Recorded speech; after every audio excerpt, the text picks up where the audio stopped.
Dieu me dit de dire à quelqu'un,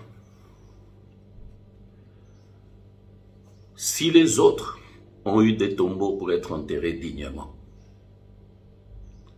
Élisée n'était pas un fils de pauvre. Élisée n'était pas un enfant de la douleur ni de la honte. La Bible dit que lorsque Élie est allé appeler Élisée, Élisée travaillait dans le champ de son père. Donc Élisée était dans la formation pour la gestion de son héritage. Mais lorsqu'Élie passait, Élisée avait déjà beaucoup travaillé et la Bible précise que le soleil était ardent. Mais Élie ne lui adressa pas la parole. Il sortit juste son manteau et il le jeta sur Élisée. Toi, à la place d'Élisée, tu te serais fâché. Tu aurais cherché la bagarre. Tu aurais dit n'importe quoi.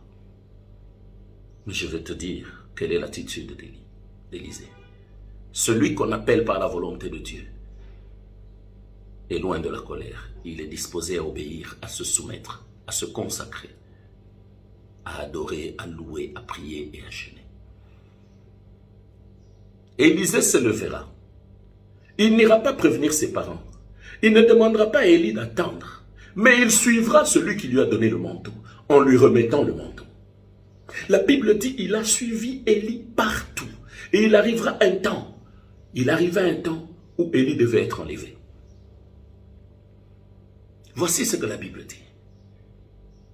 Ceux qui savaient que Élie partirait, les enfants des prophètes, les faux prophètes, comme les méchants qui te disent des choses, qui voient une partie d'une lueur de grâce, et ils te disent, arrête avec la foi, viens avec nous dans les loges, viens dans la sorcellerie, viens dans la magie, viens dans la stupidité, viens dans la prostitution, viens dans l'infidélité, viens dans l'adultère. Ceux qui te disent ces choses sont habitués à la chair.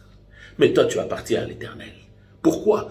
Parce que même le vase, pour qu'il devienne vase, il était d'abord une poussière d'argile abandonnée, sous laquelle les gens crachaient, sous laquelle les gens marchaient, sous laquelle les gens pissaient, sous laquelle les gens jetaient. C'était peut-être une poubelle.